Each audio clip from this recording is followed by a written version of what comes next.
আজকের গল্প আষাঢ় মাসের শ্মশান ঘাট। যারা ভূতে বিশ্বাস করে না বা করতে চায় না তাদেরকে আজকের একটা সত্য ঘটনা শোনাবো। আমি সবসময় ঢাকা থেকে রাত্রে বাড়িতে যাই, কারণ ছুটি কম পাই। আবার চিন্তা করি রাতে চলে গেলে পরের দিন সকালটা বাসা থেকেই শুরু করা যাবে।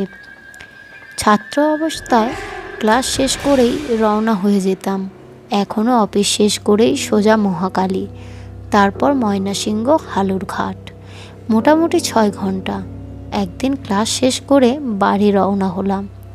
আমাদের বাজারে যেতে যেতে রাত 12টা বেজে গেল।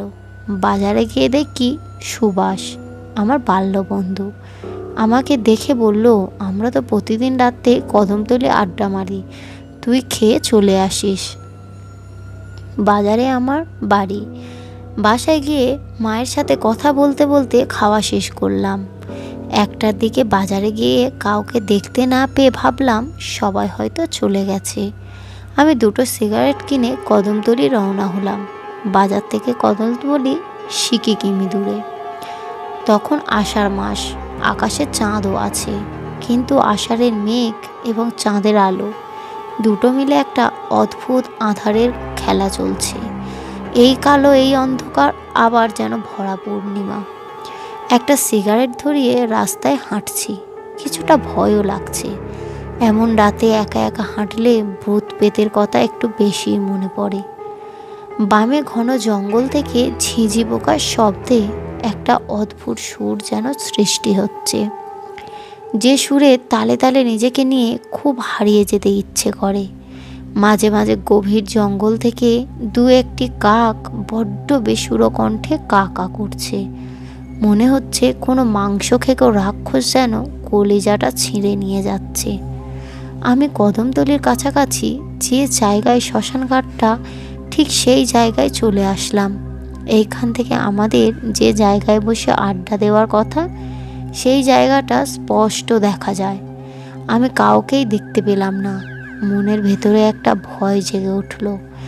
এই কারণে গভীর জঙ্গলের পাশ দিয়ে পিছনেও যেতে ইচ্ছে করছে না, কারণ ওই জায়গার বাম দিকে কংস নদী আর ডান দিকে খোলা মাঠ, যার দরুন গা শিরশির করা অন্ধকার ভাবটা এইখানে নেই। আমি সোজা কদমতলী গিয়ে একটা সিগারেট ধরিয়ে নদীর ঢেউ দেখছি। ভয়টা কাটানোর জন্য একটু জোর করেই যেন অন্যমনস্ক হয়ে যেতে চাইলাম। মাঝে মাঝে কয়েকটা কলা গাছ নদী দিয়ে ভেসে যাচ্ছে। দূর থেকে মনে হচ্ছে কোনো লাশ ভেসে যাচ্ছে। মৃত প্রাণীর গন্ধে বমি হওয়ার অবস্থা। হঠাৎ হঠাৎ একটা কান্নার শব্দ শুনতে পেলাম। কিছুটা ভয় পেয়ে গেলাম। আমার কাছ থেকে হাত 20 দূরে, ঠিক আমার বাম দিকে তাকিয়ে দেখি একটা ঘোমটা দেওয়া মহিলা বসে আছে, আর ওইখান থেকেই কান্নার আওয়াজ আসছে। ভয়ে আমার আত্মা চলে যাওয়ার জোগাড়। শরীর দিয়ে ঘাম জলের মতন বের হয়ে যাচ্ছে, যেন আমি কোনো ঝর্ণার নিচে দাঁড়িয়ে আছি।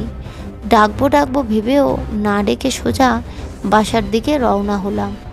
বাসায় গিয়ে হাত মুখ ধুয়ে শুয়ে পড়লাম। পরের দিন সকালে মাকে সব ঘটনা খুলে বললাম। মা বলল, সুভাষ তো ময়নাসিংহ গিয়েছিল 3 দিন আগে, সে তো আসবে আরও পরে। আমি তো অবাক, তাহলে সুভাষার চেহারা নিয়ে আমাকে কে বলেছিল কদমতলী যাওয়ার জন্য? শেষে মা যা বলেছিল তা ছিল এই রকমই। 88 সালের বন্যার সময় নৌকায় করে বরযাত্রী বউ নিয়ে যাওয়ার সময় কদমতলী নৌকা ডুবে যায়। সবাই তীরে উঠলেও কোণে আর উঠতে পারেনি। সেই থেকে এখনও মাঝে মাঝে অনেকে কদমতলীতে কাঁদতে দেখা যায় তার আত্মা। আরও অনেকেই দেখেছে ওই কোণের আত্মাকে। গল্পটি কেমন লাগলো কমেন্ট করবেন এবং একটা লাইক করবেন। আরও নতুন নতুন গল্প পেতে চ্যানেলটিকে সাবস্ক্রাইব করুন।